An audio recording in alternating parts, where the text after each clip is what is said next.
किसी भगवत प्रेमी ने कैसा सुंदर भजन लिखा है। कुछ लेना न देना मगन रहना, कुछ लेना न देना मगन रहना, गुरु की शरण में पड़े रहना, कुछ लेना न देना मगन रहना।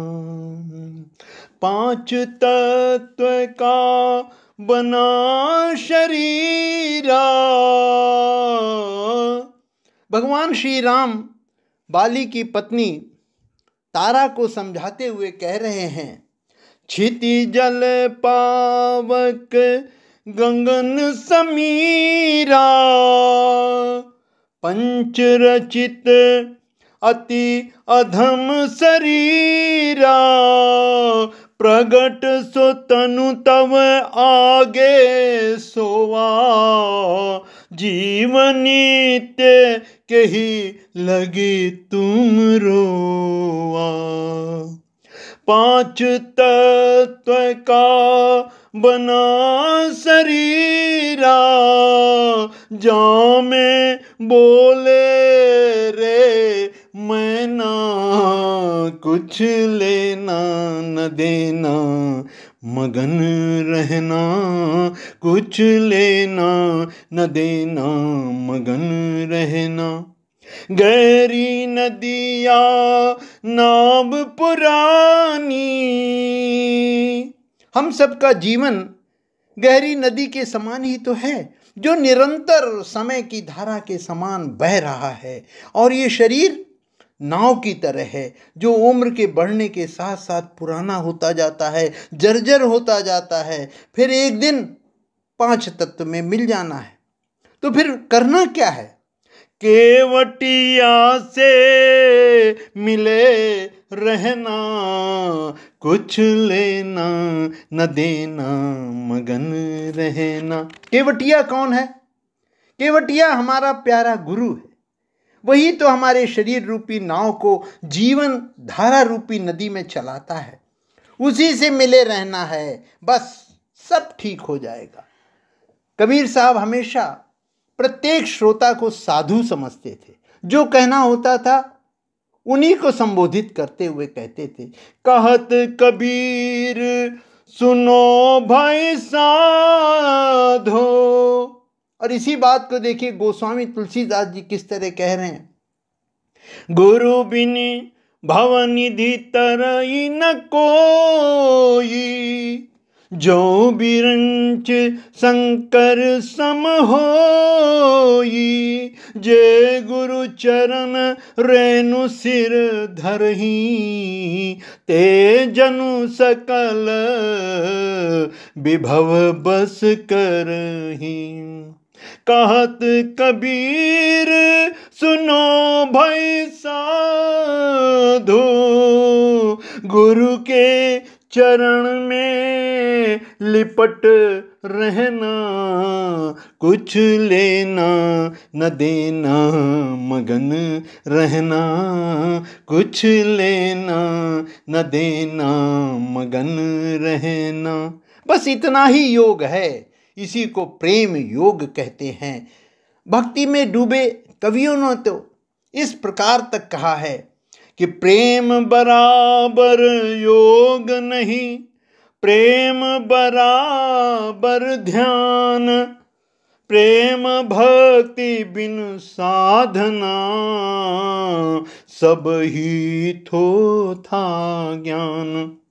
प्रेम न बाड़ी उपजे, प्रेम न हाट बिकाए, राजही पर जही जेही रुचे, शीश देई लई जाए।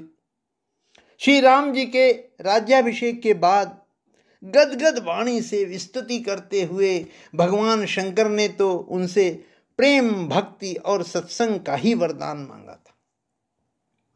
देखिए इस दोहे में कितनी सुंदरता से गोस्वामी जी ने वर्णन किया है कि बार बार बर मांगऊं, हर्षि देऊ श्री रंग, प्रेम भक्ति अनपायनी और सदा सत्संग।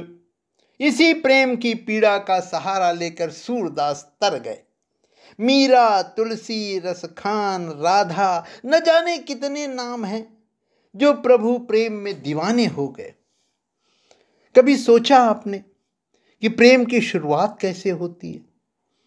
अब देखिए, राम को देखा नहीं, पर राम कथा के माध्यम से उनका चरित्र सुना तो देखने की इच्छा जागृत होती है, और फिर सुनते सुनते ही एक दिन स्वतः ही प्रेम हो जाता है।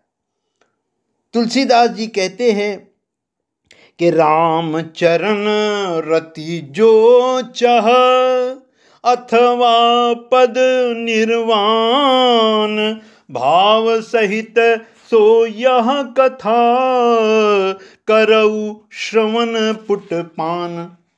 जो श्री राम जी के चरणों में प्रेम चाहता हो या मोक्ष पद चाहता हो, वो इस कथा रूपी अमृत को प्रेम पूर्वक अपने कान रूपी दोने से पिए।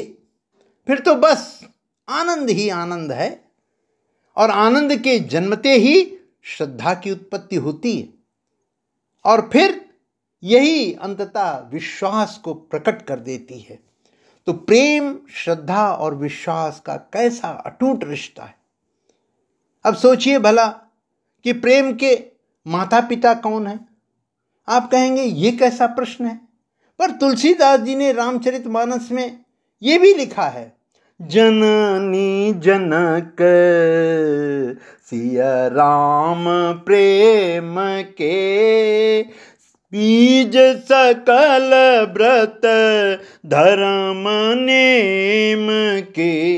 ये रामचरित जो हम राम कथा के रूप में सुनते हैं, ये श्री सीता राम जी के प्रेम के उत्पन्न करने के लिए माता पिता हैं, और संपूर्ण व्रत, धर्म और नियमों के बीज हैं।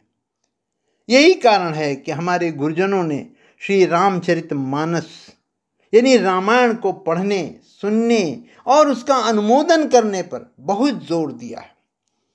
कहीं सुनहि अनुमोदन करहि, ते गोपदईव भवनिधि तरहि।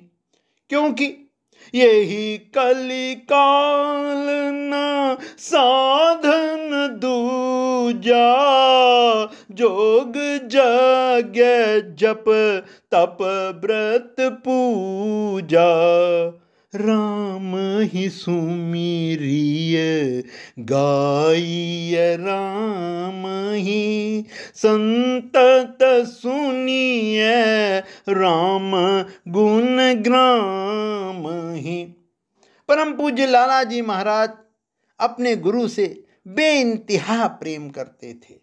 उन पर पूर्ण श्रद्धा व विश्वास के साथ उनकी आज्ञाओं का अक्षरशः पालन करते थे। उन्होंने सदैव यही शिक्षा दी कि अनुराग यानी प्रेम होने पर ही ईश्वर मिलते हैं। हृदय में व्याकुलता होनी चाहिए। आप कहते कि ईश्वर प्रेम का नशा कभी न उतरे। बालक जैसा विश्वास, बालक माँ को देखने के लिए जिस तरह व्याकुल होता है ना, वैसी व्याकुलता होनी चाहिए। माँ की गोद में आते ही रोता हुआ बच्चा चुप हो जाता है।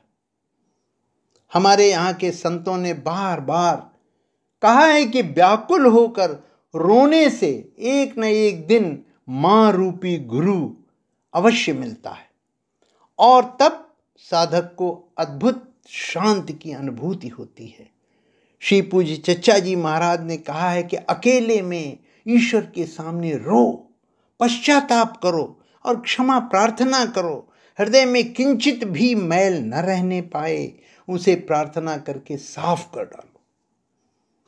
आपने ये भी कहा है कि सुबह ईश्वर के आगे रो वो तुम्हारे हृदय को मुलायम कर देगा। क्षण भर के रोने में जो बात होती है वो वर्षों के पूजा भजन में नहीं होती। श्री पूज्य चच्चा जी महाराज के प्रिय शिष्य परम पूज्य डॉक्टर राम नारायण जी ने गुरु प्राप्ति के लिए स्वामी रामकृष्ण परमहंस का यही प्रयोग अपनाया था। वे प्रतिदिन गंगा जी के बीच कानपुर में बजरे पर जाकर खूब जोर जोर से अकेले में रो रो के प्रार्थना करते थे और अंततः उनकी प्रार्थना स्वीकार हुई और वे एक दिन श्री पूज्य चच्चा जी की चौखट पर पहुंच गए। इसके बाद उनका जीवन ही बदल गया। यदि व्याकुलता होने लगे तो बस समझ लो अरुणोदय हुआ। अब इसके बाद तो सूर्योदय होगा ही। बस ईश्वर से प्रेम होने का यही सार है। अंत में अपनी वाणी को यहीं पर विराम देते हुए मैं कहना चाहता हूं कि हंस हंस कंत न पाइया, जिन पाया तिन रोए। हंसी खुशी जो हरि मिले, तो कौन दुहागिन हुए। जय श्री राम।